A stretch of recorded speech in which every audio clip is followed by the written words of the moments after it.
Hello my friends, how are you today? I'm Andreas from Motorfanatics and welcome to a new video. Today this video is on the next level. Sorry the pun. As you can see, here's the old Subaru body kit, here's the new Subaru body kit. The Subaru is with me on the first floor and yeah, let's go down and resume work on the rear axle. Let's hope nothing goes wrong. Come with me.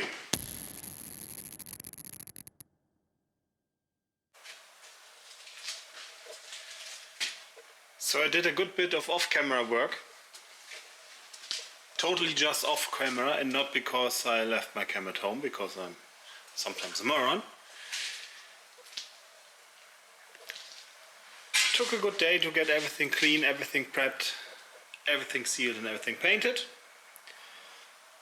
Everything now looks very decent and I can go on with the remaining parts like the control arms and the knuckles and the hubs. Only question is, where do I put the rear diff in this very tidy shop?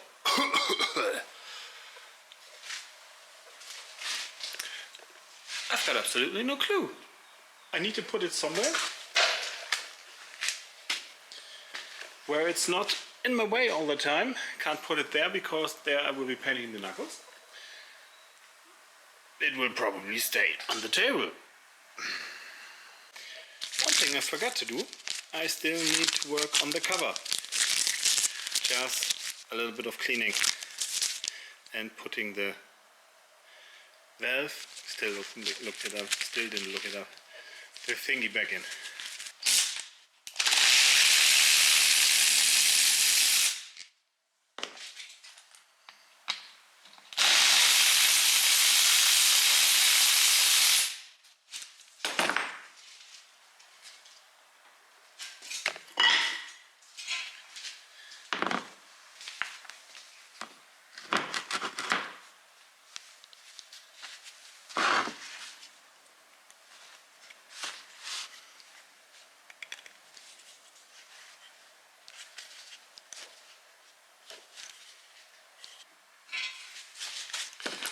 Now we are only missing the gasket and the new diff bolts.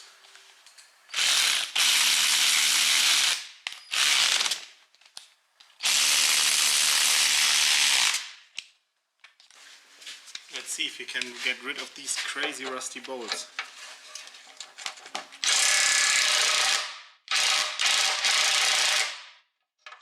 Yes and no. The other side keeps turning. So I need a 17 spanner on the other side.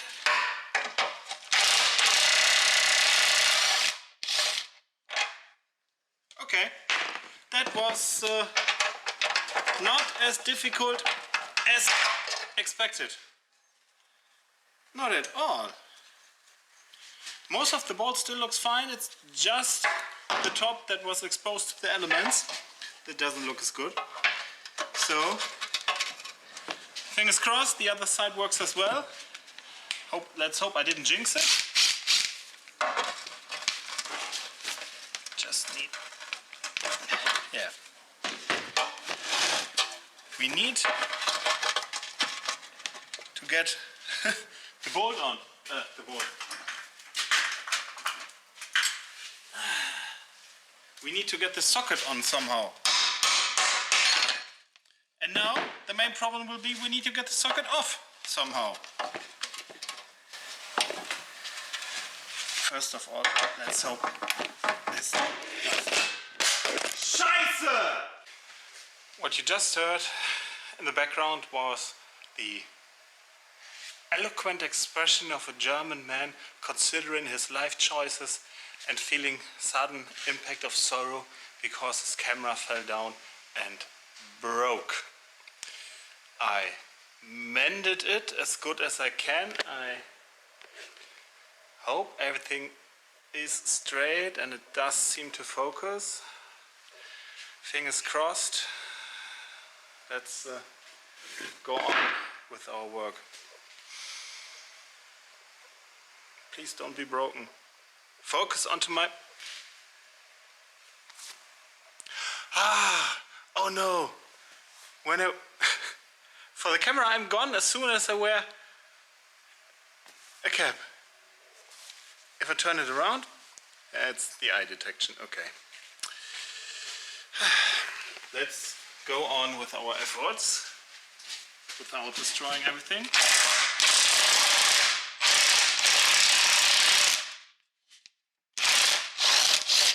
Yes, the second one.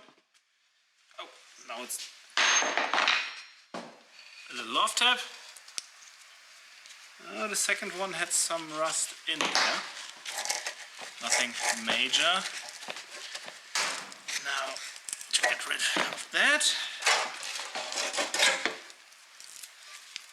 Oh, it's a little bit crusty. This should be a problem.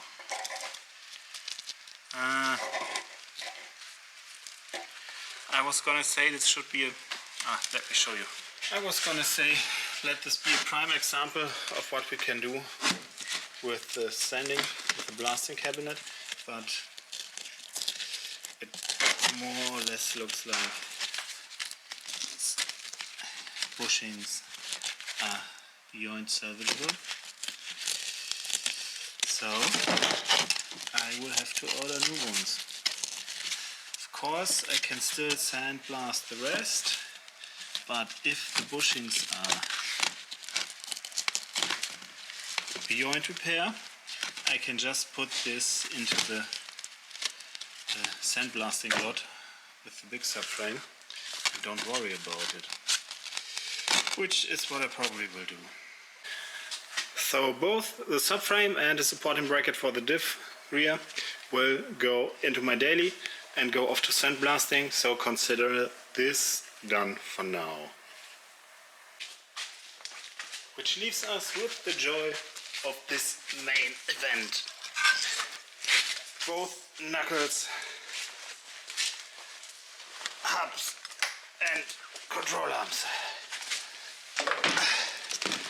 I always say lower control arms, but there are no upper control arms. Different design. So, I've heard from a lot of Subaru owners the issue is right in between here, and that this bolt gets rusted right in the control arm, which would be bad.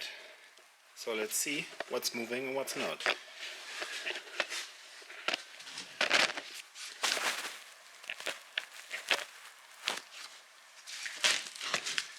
So can I move both control arms independently? Not really. I had the smart idea to try to press the bolt out, and I needed some kind of spacer to just press on the bolt itself, and I found a nut or a washer, more like a washer, but yeah, it was made of bronze. So it crumbled like a crouton, and I'm none the wiser. Now it's gonna get hot in here, and I don't want it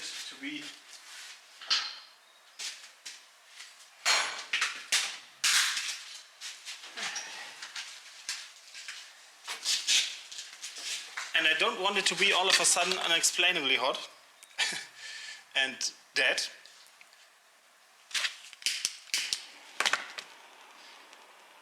So always be careful, have a fire extinguisher nearby,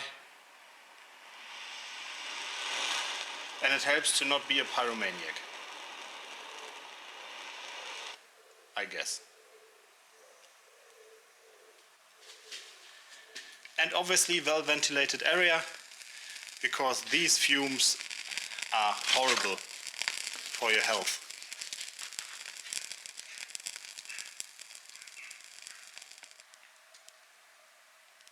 It feels like, when poking around with the screwdriver, that the bushing has expanded metal to metal because of rust, because there's no rubber inside. It's all hard and crisp. Strange. Probably a case for the angle grinder still. What a shame.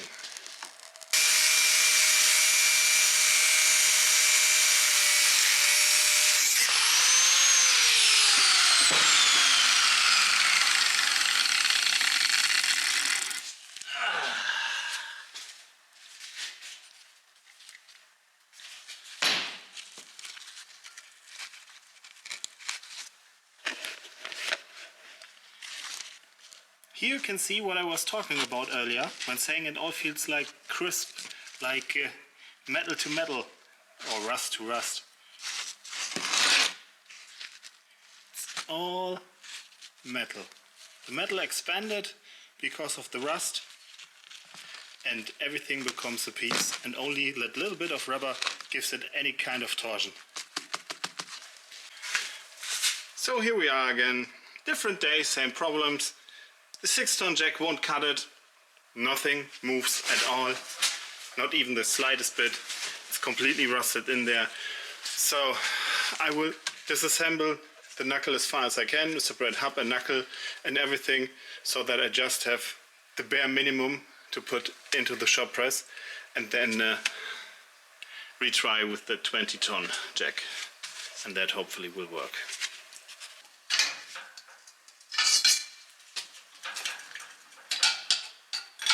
Or not, but it moves. It's quite a way to screw them out, and there's no tool, as far as I know, that fits on top to get them out easier.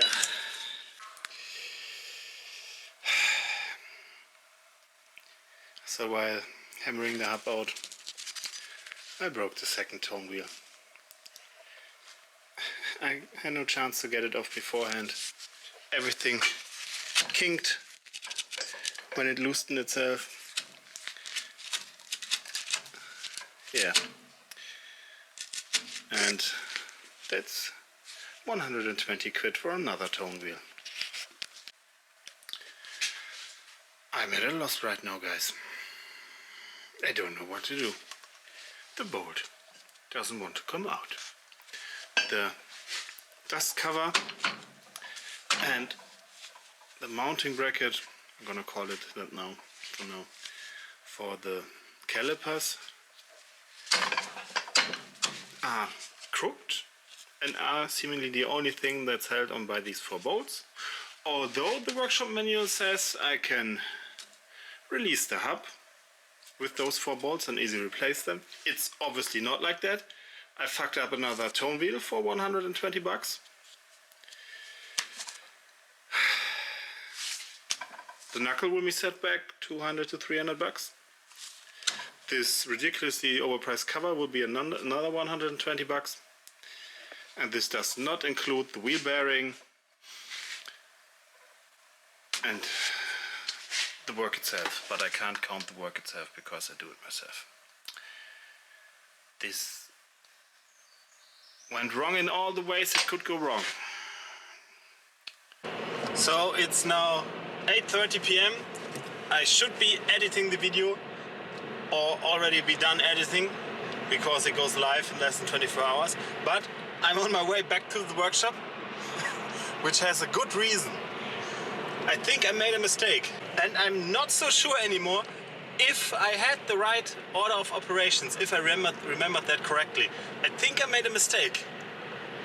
So I'm going back to the workshop, trying once again, doing like it's supposed to be, done without the special tools but in the right order of operations, and hopefully it does work, magically. That's the right one. And I did use this one, slightly bigger one. This will sit on the hub, press it out of the knuckle if everything works. If this is the case, my most expensive mistake will be the tone ring for 100 bucks. Yeah. Pricey lesson, but better than needing everything new. So let's hope it works. You can see pretty much in the video and in my face that the bracket has warped while applying pressure. You know guys how it's sometimes better to stop. I had tried to somehow support the knuckle directly under these screws, but because of the rim here it doesn't work like that. I can't get a metal bar or flat steel bar in between here because of the lip. Every opposing side has this lip. I can't lower this more down because of the ALB or ABS sensor. So my idea was to get it out. And it took considerable force and completely ripped apart. And in addition, it even broke my screwdriver. I know screwdrivers are not meant for leverage, but really, dude, really, I probably should just stop now, go home, take the L and cut the video and proceed with the ending I already filmed. Not yet, guys. Not yet. With a good handful of tabs and a little bit of space underneath and my trusty metal bar, the LB sensor finally moved out. Now there is sufficient space. Let's test that. Oh, little fit of anger, then hit my head, then even more anger. Now we try.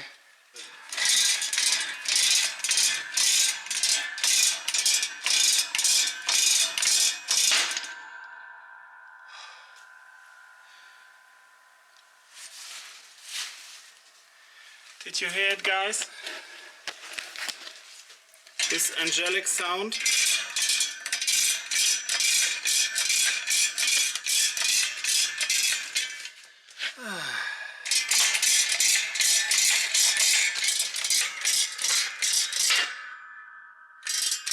I think it's out.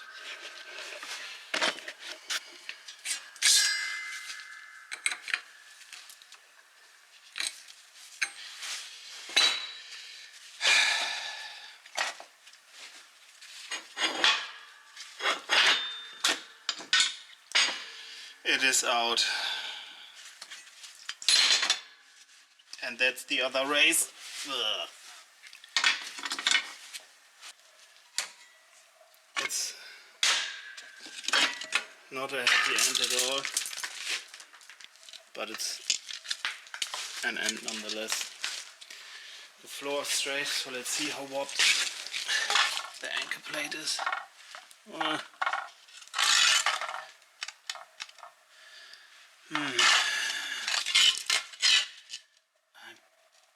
probably maybe could straighten that out, but this is not the most expensive part. Oh, okay, that does not look very nice. Not at all. Probably should buy that one new. Nonetheless, here's the snap ring I talked about when I was in the car. Or did I? I'm a little bit confused now because, yeah, that really grinded my gears. The surfaces are fine. There's no rust in there, no water intrusion, sorry. Other side is fine. Well, it's all okay and dandy. So this is the only piece that's still effing me up. If we can manage that, everything else will be golden. The crazy thing now that we managed to separate both parts is that if we look at the remaining one, we wouldn't be able to do this once again. First of all, we would have to loosen the anchor plate, the mounting plate for the rear brake caliper. Okay, imagine we did that. Everything else is gone. Then we need to find some space again to put our metal bar in between the knuckle and the plate. This plate here. Okay, so now the plate must go down like that. So we would need more space again. This thing would interfere with the ABS sensor or LV sensor, which we would need to get out. And only then we would be able to do that.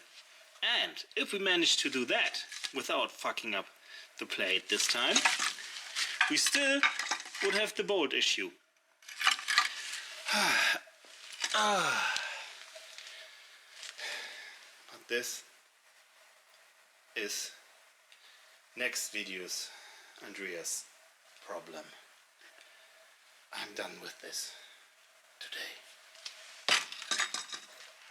Now back to myself, a few hours earlier, sitting on that chair underneath the table over there and calculating, summing up how much this little wrong turn might cost me.